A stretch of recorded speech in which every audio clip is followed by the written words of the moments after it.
പ്രിയപ്പെട്ടവരെ, നമസ്തേ. പുതിയ ഒരു അധ്യയന വർഷത്തിൻ്റെ കേളികൊട്ട് കേൾക്കുമ്പോഴാണ് ഞാൻ ഈ ലഘുപ്രഭാഷണത്തിന് ഒരുമ്പെടുന്നത്. ഇത് പറയുമ്പോൾ എൻ്റെ മനസ്സിൽ തെളിയുന്ന ഒരു ചിത്രം ഒരമ്മയുടെയും അവരുടെ ഏക മകൻ്റേതുമാണ്.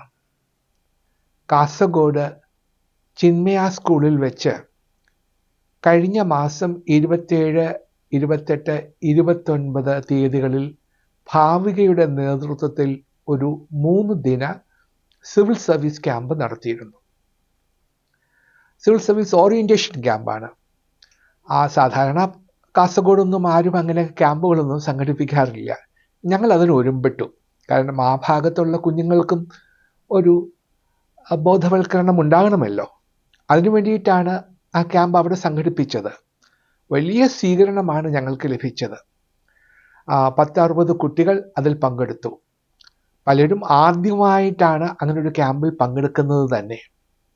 ക്യാമ്പ് സമാപിച്ച ദിവസം രക്ഷകർത്താക്കൾ വന്ന് അവരവരുടെ കുട്ടികളുമായി മടങ്ങി.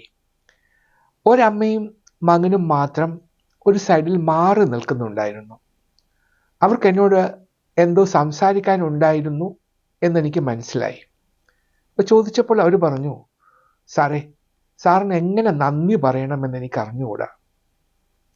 അപ്പോൾ ഞാൻ അത്ഭുതത്തോടെ എന്തേ അങ്ങനെ പറയാൻ കാരണം എന്ന മട്ടിൽ അങ്ങോട്ട് നോക്കി. അപ്പോൾ അവർ കണ്ടിന്യൂ ചെയ്തു.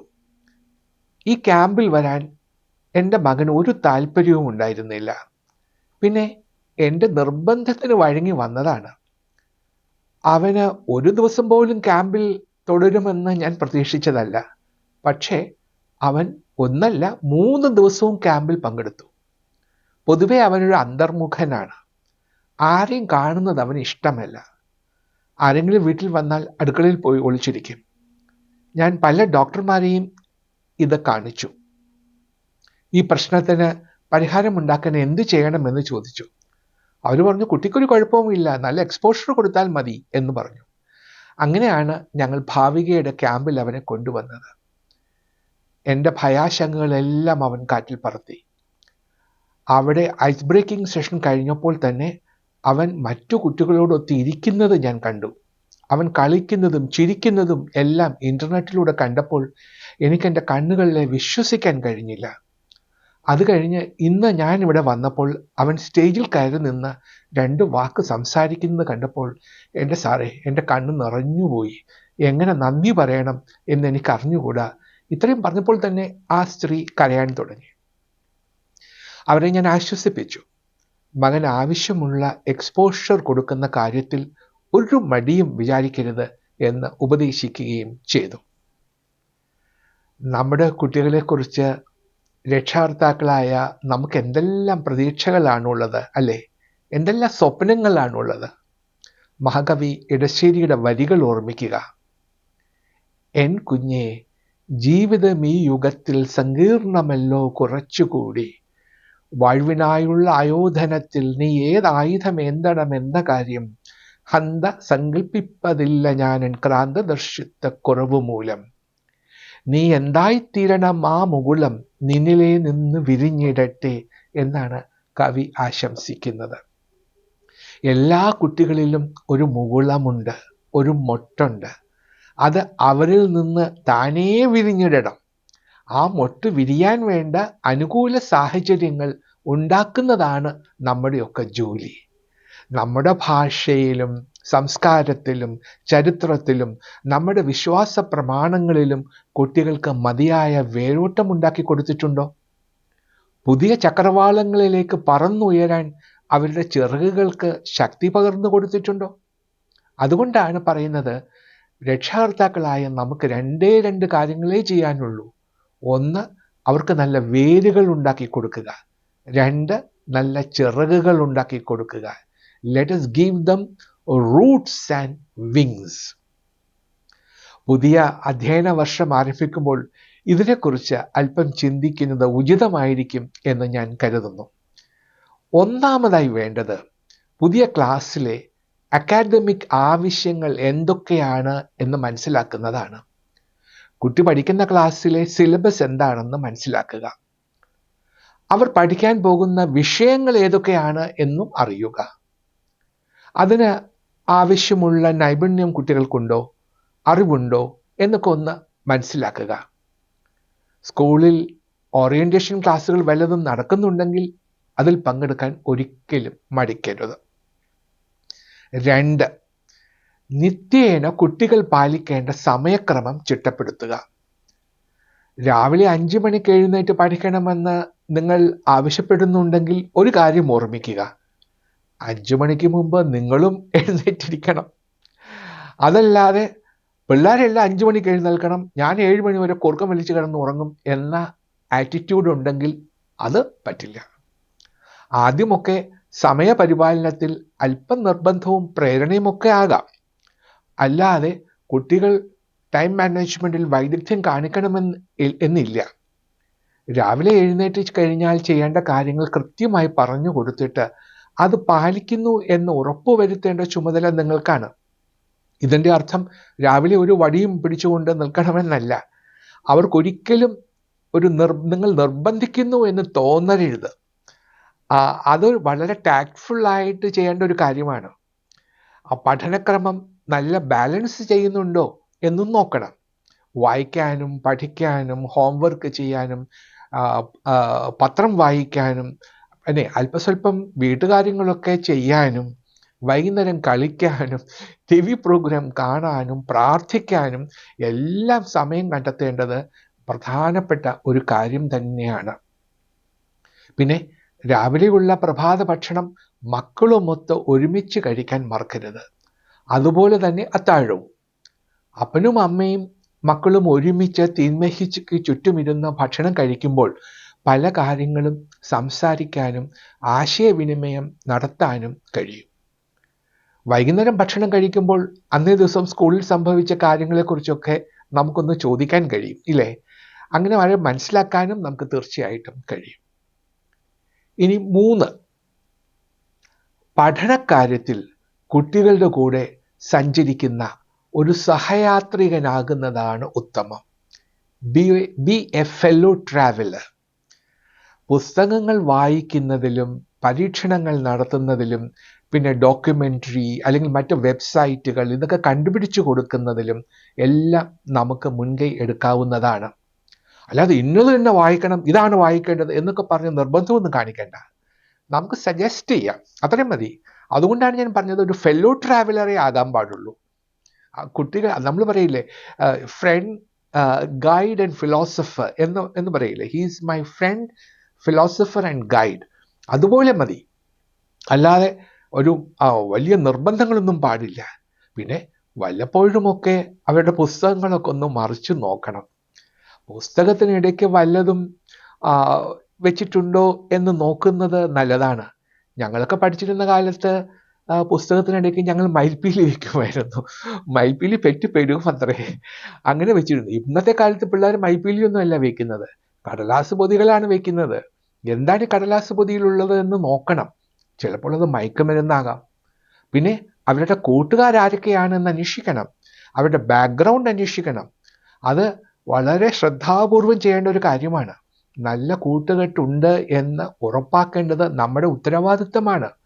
പിന്നെ കുട്ടികളുമായിട്ടുള്ള ബന്ധം സുദൃഢമാക്കുകയും വേണം. 4, വിദ്യാഭ്യാസം എന്ന് പറയുന്നത് കുറേ അറിവുകൾ കുത്തിച്ചെലുത്തുന്നത് മാത്രമാണെന്ന് ഒരിക്കലും വിചാരിക്കരുത്. Education is not the filling of a pail but the lighting of a fire. W.B. ഈറ്റ്സിൻ്റെ വരികളാണത്. അറിവിൻ്റെ അഗ്നി കൊളുത്തുകയാണ് വേണ്ടത്, അല്ലാതെ അറിവ് കുത്തി നിറയ്ക്കുകയല്ല. അവരുടെ മാനസികവും കായികവുമായ വളർച്ചയും ലക്ഷ്യം വെക്കണം. കുട്ടികൾക്ക് ആത്മധൈര്യം പകർന്നു കൊടുക്കാനും പ്രശ്നങ്ങളെ നേരിടാനും അവരെ സജ്ജരാക്കണം. പെട്ടെന്ന് എൻ്റെ മനസ്സിൽ ഓർമ്മ വരുന്ന ഒരു കുട്ടി കവിതയാണ്. അടുത്ത കാലത്ത് ഞാൻ വായിച്ച ഒരു കവിതയാണ്. ഒരു മിടുക്കനായ ഉണ്ണിക്കുട്ടനെ കുറിച്ചുള്ള ഒരു കവിതയാണ്. ഞാൻ ആ വരികളൊന്ന് ചൊല്ലട്ടെ. വടി കണ്ടാൽ പേടി കുട്ടന്, അടികൊണ്ടാൽ പേടി, ഇടിവെട്ടുമ്പോൾ പേടി കുട്ടന്, വെടിപൊട്ടുമ്പോൾ പേടി. പേടിത്തൊണ്ടൻ കുട്ടനൊരിക്കൽ പേടിച്ചങ്ങനെ കരയുമ്പോൾ ഓടിച്ചെന്നവൻ അമ്മ കൊടുത്തു കേടില്ലാത്തൊരു കണ്ണാടി. കരയും തന്നുടെ മുഖമൊരു വട്ടം കണ്ടേൽ പിന്നെ കരയില്ല, വടി കണ്ടാലും കരയില്ല, അടികൊണ്ടാലും കരയില്ല. ഇടിവെട്ടിയാലും വെടിപൊട്ടിയാലും കുട്ടൻ പൊട്ടിക്കരയില്ല. ഇത് വിശദീകരിക്കേണ്ട ആവശ്യമുണ്ടെന്ന് തോന്നുന്നില്ല. കാരണം എന്ത് കണ്ടാലും പേടിയുള്ള കുട്ടന് വടി കണ്ടാൽ പേടി, അടി കൊണ്ടാൽ പേടി, ഇടിവെട്ടുമ്പോൾ പേടി, വെടിപൊട്ടുമ്പോൾ പേടി, ഇങ്ങനെ പേടിത്തൊണ്ടനായ കുട്ടന് ഒരിക്കൽ പേടിച്ചങ്ങനെ കരഞ്ഞപ്പോൾ അമ്മ എന്താ ചെയ്തത്? ഒരു നല്ല കണ്ണാടി എടുത്തു കൊടുത്തു. നോക്കടാ നിന്റെ മുഖം, നീ ആരാണെന്നൊന്ന് മനസ്സിലാക്ക എന്ന് പറഞ്ഞു. അവനെ നോക്കിയപ്പോൾ അവന് മനസ്സിലായി, ഞാൻ അങ്ങനെ ഒരു പേടിത്തൊണ്ടനൊന്നും ആകേണ്ട ആളല്ല എന്ന് മനസ്സിലായി അല്ലേ? ഇത്രേ വേണ്ടൂ. അപ്പൊ കുട്ടികൾക്ക് നമ്മൾ ധൈര്യം പകർന്നു കൊടുക്കണം, അവരാരാണെന്ന് അവരെ ബോധ്യപ്പെടുത്തണം. പിന്നെ നമ്മൾ പ്രശ്നങ്ങൾ എങ്ങനെയാണ് നേരിടേണ്ടത് എന്ന് പറയണം. തോൽവി പിണഞ്ഞാൽ അവരെ വഴക്കു പറയാനൊന്നും പാടില്ല. ഞാനൊരു സംഭവകഥ നിങ്ങളോട് പറയട്ടെ. എൻ്റെ ഒരു കൂട്ടുകാരൻ്റെ മകൻ IASന് വേണ്ടി ഒരുപാട് ശ്രമിച്ചു. വലിയ ഭ്രാന്തായിരുന്നു, ഇത് കിട്ടിയ അടങ്ങുന്നു ഭ്രാന്തായിരുന്നു, അങ്ങ് ഒബ്സസ്ഡ് ആയിരുന്നു. എന്നിട്ട് അയാൾ പരീക്ഷ എഴുതി. ആദ്യത്തെ പ്രാവശ്യം പ്രിലിമിനറി പരീക്ഷ ജയിച്ചു, പക്ഷെ മെയിൻ പരീക്ഷയിൽ തോറ്റു. രണ്ടാമത്തെ പ്രാവശ്യം കുറെ കൂടി കഠിനമായിട്ട് അധ്വാനിച്ചു. രണ്ടാമത്തെ പ്രാവശ്യം പ്രിലിമിനറിയും കിട്ടിയില്ല. പിന്നെ പ്രിലിമിനറി കിട്ടാതെ അടുത്തത് എഴുതാൻ പറ്റില്ലല്ലോ. വലിയ നിരാശയായിരുന്നു. അന്ന് സങ്കടപ്പെട്ട് അവൻ കരഞ്ഞുകൊണ്ടിരുന്നപ്പോൾ അവൻ്റെ അപ്പൻ എന്താ ചെയ്തെന്നറിയാമോ? അവനൊരു ചെറിയ കാർ വാങ്ങിക്കൊടുത്തു. ഒരു മാരുതി സ്വിഫ്റ്റോ മറ്റോ ആണെന്ന് തോന്നുന്നു. ഒരു കാർ വാങ്ങിക്കൊടുത്തു. എന്നിട്ട് പറഞ്ഞു, എടാ നീ ഇന്ന് പോയി നിന്റെ കൂട്ടുകാരെയൊക്കെ വിളിച്ചു പോയി സിനിമ കാണണം, നീ ഒന്ന് എൻജോയ് ചെയ്യണം എന്ന് പറഞ്ഞു. അവന് വിശ്വസിക്കാൻ കഴിഞ്ഞില്ല അവൻ ഇങ്ങനെ ചെയ്യുമെന്ന്. എന്നിട്ട് അവൻ കൂട്ടുകാരെയൊക്കെ വിളിച്ച് കാറിൽ കയറ്റി കൊണ്ടുപോയി. അപ്പൊ വിൻഷീൽഡിൽ എഴുതി വെച്ചിരിക്കുകയാണ്, my aim is to get in to IAS എന്ന്. അവനെ ഓർമ്മപ്പെടുത്തുകയാണ്. പരാജയങ്ങൾ സെലിബ്രേറ്റ് ചെയ്യണം, ആഘോഷിക്കാനുള്ളതാണ്. കാരണം വിജയത്തിൽ നിന്നല്ല നമ്മൾ പാഠങ്ങൾ പഠിക്കുന്നത്, പരാജയങ്ങളിൽ നിന്നാണ് പാഠങ്ങൾ പഠിക്കുന്നത്. അങ്ങനെ പരാജയങ്ങളിൽ നിന്നും പാഠങ്ങൾ പഠിക്കാൻ നമ്മൾ കുട്ടികളെ സജ്ജരാക്കണം. ഒരിക്കൽ തോറ്റു എന്ന് വിചാരിച്ച് അന്ന് ലോകം അവസാനിക്കുമെന്നൊന്നും നമ്മൾ വിചാരിക്കണ്ട. അവരെ അത് ബോധ്യപ്പെടുത്തണം. അതിനുള്ള ചുമതല നമുക്കുണ്ട് എന്നുള്ളത് ഒരിക്കലും മറക്കരുത്. ഇനി 5, വിജ്ഞാന വിസ്ഫോടനം നടക്കുന്ന ഒരു കാലത്താണ് നാം ജീവിക്കുന്നത് അല്ലേ?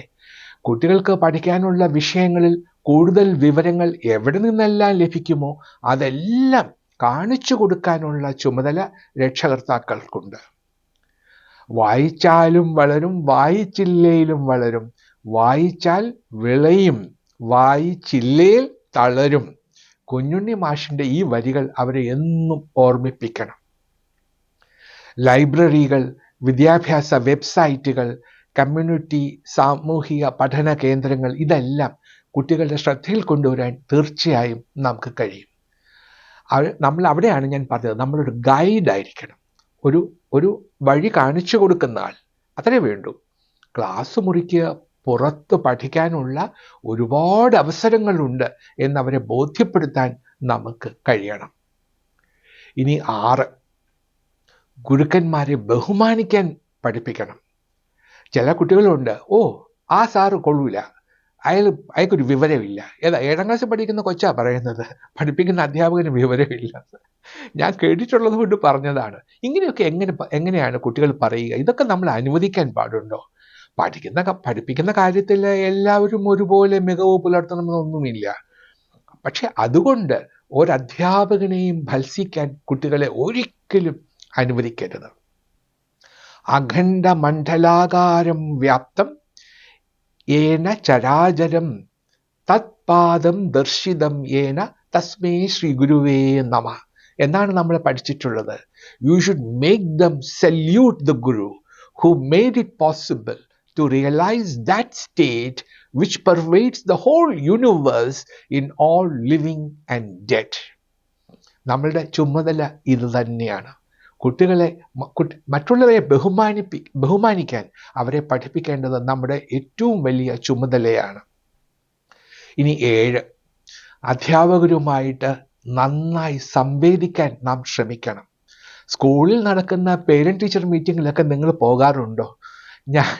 ഞാൻ ഡൽഹിയിൽ എൻ്റെ ജോലി ചെയ്തിരുന്ന സമയത്ത് എൻ്റെ കുട്ടികളെ അവിടെ ഡൽഹിയിലെ സ്കൂളിലാണ് പഠിച്ചിരുന്നത്. അപ്പോൾ അവിടെ പേരന്റ് ടീച്ചർ മീറ്റിംഗ് നടക്കുന്ന സമയത്ത് എത്ര തിരക്കുണ്ടെങ്കിലും ഞാനും ഭാര്യയും കൂടെ പോകുമായിരുന്നു. അപ്പോൾ ഒരിക്കൽ ഞങ്ങൾ അവിടെ ചെന്നപ്പോൾ കണ്ട കാഴ്ച അവിശ്വസനീയമായിരുന്നു. 2 സ്ത്രീകൾ വന്നിട്ട് ടീച്ചേഴ്സിനെ അങ്ങ് ഫയർ ചെയ്യാണ്.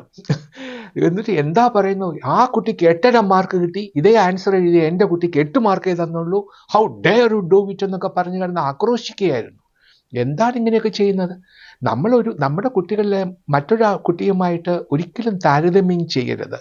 എല്ലാവരിലും കഴിവുണ്ട്, അത് പല രീതിയിലാണ്. അപ്പം ആരും ആരെയുമായിട്ടും താരതമ്യം ചെയ്യാൻ പാടില്ല. ഇതൊക്കെ നമ്മൾ പറയേണ്ട കാര്യങ്ങളാണ്, പറഞ്ഞ് മനസ്സിലാക്കേണ്ട കാര്യങ്ങളാണ്. പക്ഷെ ചില പേരൻസ് അങ്ങനെയല്ല. അവർ വന്നാൽ അവരുടെ കുട്ടിക്ക് ആണ് ഏറ്റവും മിടുക്കൻ എന്നങ്ങ് തീരുമാനിക്കും. പിന്നെ അതിൽ മാർക്ക് കുറഞ്ഞു പോയാൽ ടീച്ചേഴ്സിനെ ചീത്ത പറയും. ഇത് ഒരിക്കലും ചെയ്യാൻ പാടില്ല. കുട്ടികളുടെ വളർച്ചയെക്കുറിച്ച് അധ്യാപകർ നടത്തുന്ന അവലോകനം ശ്രദ്ധിക്കുകയും അതിനനുസരിച്ച് പ്രവർത്തിക്കുകയും വേണം. വിദ്യാഭ്യാസം എന്ന പ്രക്രിയ 3 ചക്രങ്ങളുള്ള ഒരു സൈക്കിൾ പോലെയാണ്. മുൻപിലെ ചക്രം ഗുരുവിനെ ഓർമ്മിപ്പിക്കുന്നു. പിന്നിലും 2 ചക്രങ്ങളുണ്ട്. ഒന്ന് വിദ്യാർത്ഥി, മറ്റേത് രക്ഷകർത്താവാണ്. ഈ 3 ചക്രങ്ങളും ഏകോപിപ്പിച്ച് ഒരുപോലെ നീങ്ങിയാൽ മാത്രമേ ഈ സൈക്കിൾ മുന്നോട്ട് നീങ്ങുകയുള്ളൂ. ഇത് ഓർമ്മിപ്പിക്കാനാണ് ഇന്ന് ഞാൻ ശ്രമിച്ചത്. അടുത്ത ആഴ്ച നമുക്ക് വീണ്ടും കാണാം.